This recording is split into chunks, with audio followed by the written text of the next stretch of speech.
Tonight on Connecticut's news station, as crews continue to go over the damage from yesterday's storms, at least one family has been left stranded. It's terrifying too, because I drive this every day. We'll have the latest on how officials are trying to help. All eyes on Hurricane Lee, and while we won't get significant impacts here at home, we are still tracking some fringe effects. Your full forecast coming up. A Connecticut-run nursing home is calling it quits, and 125 employees will soon be out of a job. But a recent state report could hold answers as to why it needs to shut down. We'll bring you the latest out of Waterbury. Connecticut is in mourning, and a wake honoring the life and legacy of a Hartford police officer is scheduled for tomorrow. What you need to know ahead of tomorrow's event. Now at 10, this is Fox 61, Connecticut's news station. And we begin tonight on the weather with new details about a confirmed tornado that touched down yesterday afternoon in eastern Connecticut. Thanks for joining us for the news at 10. I'm Brent Harden. And I'm Sarah Sanchez. The National Weather Service has confirmed the damage you're looking at here was in fact caused by a tornado. Happened in Killingly, and we're also learning it was an EF1. Let's send things over to Chief Meteorologist Rachel Frank for the latest on this. Rachel, hard to believe those storms were only yesterday considering how beautiful it was today. A complete 180 today. Yesterday came with all kinds of issues, flash flooding, and yes, a tornado touchdown. It was on the ground for 10 minutes between 4 o'clock and 4:10 with maximum winds of 110 miles per hour, and it ended up crossing the border into Foster, Rhode Island before lifting on the ground for about 1.5 miles. And from a tornado touchdown to a hurricane. Before we get to the latest track of this storm, I want to tell you tomorrow's drive will see increasing clouds and no weather issues. And we're going to get by with this storm with very limited impacts here in Connecticut. A bit of a breeze as it passes through, so certainly not a high impact storm for us, but it will be more significant for our friends for Cape Cod and the islands. The storm is now a Category 1 with winds of 85 miles per hour, and it will make its closest pass to us here in Connecticut heading into Saturday morning.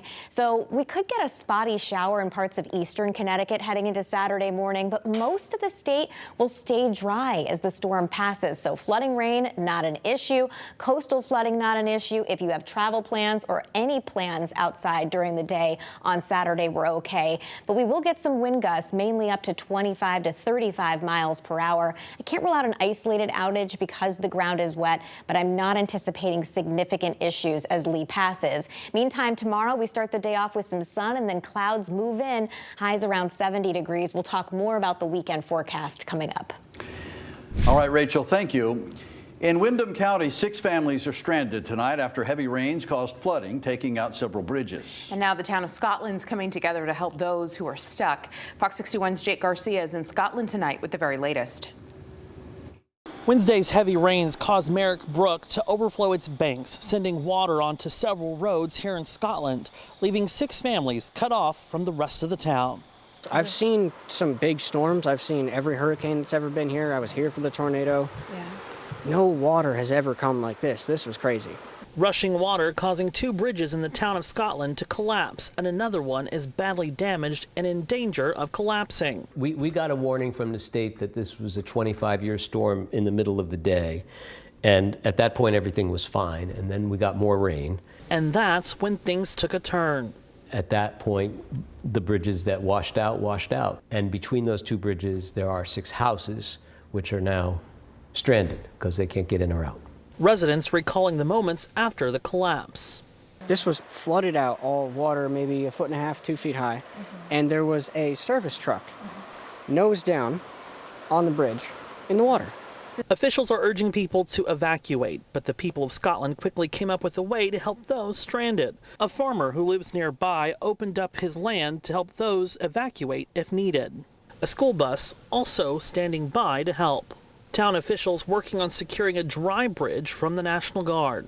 We can just put it in place maybe in the next few days, I don't know, and that would allow for vehicle traffic. In the meantime, we have a longer-term solution for the pedestrians. I hope we're going to be able to improvise a bridge, a temporary pedestrian bridge.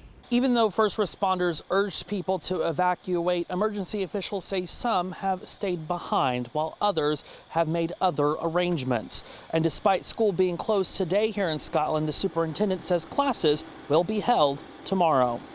In Scotland, Jake Garcia, Fox 61, Connecticut's news station. All right, Jake, thank you. Brothers and sisters in blue will pay their respects tomorrow to a fallen first responder in the capital city. It's been more than a week since police detective Bobby Garton was killed in the line of duty. He was killed in a crash last Wednesday. His partner was severely injured but was released from the hospital. Governor Lamont today talked about Detective Garton's death. Don't take your men and women in blue for granted. Every day they put their lives at risk, and Officer Garton and his sudden death reminds you of that. Now, there is expected to be a massive showing of support from police departments across the state and the region. Hartford Police is giving drivers a heads up of a number of road closures, including all around the ballpark. Those roads will be closed starting at noon tomorrow and will stay closed for several hours through the evening rush. We'll continue to honor the life and service of Detective Garton. Stay with Fox 61 for more coverage over these next few days. We're following how brothers and sisters in uniform pay their respects to this fallen officer. You can get the latest on fox61.com and streaming anytime on Fox 61 Plus.